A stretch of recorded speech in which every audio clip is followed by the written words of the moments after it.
మాదిరిగా నేను అడుగుతా ఉన్నా, ఏ రూల్ ప్రకారం ఇవాళ మా నరేందర్ రెడ్డి గారిని అరెస్ట్ చేశారండి? ఏ రూల్ ప్రకారం ఎత్తుకుపోయినారు, ఆయన కిడ్నాప్ చేసినారు? ఇవాళ ఆ రాజ్యాంగం ఏందో మేము కూడా అడుగుతా ఉన్నా. ఇవాళ పేపర్లో చూస్తే నిజంగా బాధ అనిపించింది. ఆ రైతులను వాళ్ళు ఏదో తీవ్రవాదులు అన్నట్టు పాపం వాళ్ళను వాళ్ళ ఇళ్ల మీద పడి, ఇళ్లలో లేకపోతే పొలాల మీద పడి తెల్లారి అరెస్ట్ చేసిన ఒక రైతు కొడుకు పుట్టినరోజు. ఇవాళ ఆ తల్లి ఆ కొడుకు ఇద్దరు ఏడుస్తూ ఉన్నారు. ఒక కూతురికి అన్నప్రాసన, ఈరోజు ఆయనను దూరం చేసినారు. ఒక తల్లికి వైద్యం చేయించాల్సిన రైతు ఆయన ఎత్తుకపోయినారు. ఆ కొడుకుని పరీక్షలు రాయాల్సిన పిల్లోని కూడా అరెస్ట్ చేసింది ఈ ప్రభుత్వం. అందుకే నేను అంటా ఉన్నా, ఇది మానవత్వం మరిచిన ప్రభుత్వం, మట్టి మనుషుల మీద క్రూరత్వాన్ని చూస్తున్న వికృత ఒక ప్రభుత్వం ఈ ప్రభుత్వం. ఈ భూదాహం ఏదైతే ఉందో నేనేదో ఓకే నిరాధారంగా చెప్పట్లేదు.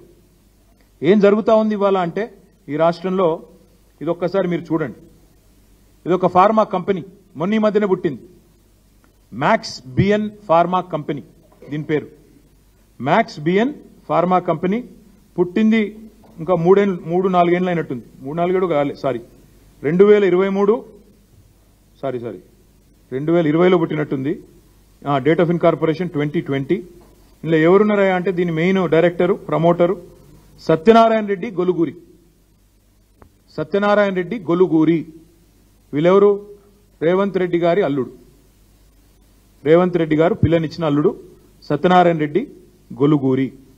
ఈ మ్యాక్స్ బిఎన్ ఫార్మా కంపెనీ విస్తరణ కోసం ఈ ఫార్మా విలేజ్లలో భూములు తీసుకొని దానికి అనుగుణంగా వాళ్ళ విస్తరణ కోసం సహకరించడానికే ఇదంతా చేస్తా ఉన్నారు. ఇంకొక మాట, ఇందులోనే ఇదే మ్యాక్స్ బిఎన్ ఫార్మా కంపెనీలో ఇంకొక ఆయన ఉన్నాడు డైరెక్టర్. ఆయన పేరు అన్నం శరత్. ఈ అన్నం శరత్ అన్నట్టు ఆయనది కూడా ఇంట్రెస్టింగ్ ఇది ఉన్నది. మ్యాక్స్ బిఎన్ ఫార్మా కంపెనీ ఏమో వాళ్ళ అల్లుడు గారిది. అందులోనే ఇంకొక ఆయన ఉన్నాడు అన్నం శరత్. అన్నం శరత్ ఎవరు అంటే సహృదయ హెల్త్ కేర్ ప్రైవేట్ లిమిటెడ్ అనే కంపెనీలో కూడా ఆయన డైరెక్టర్.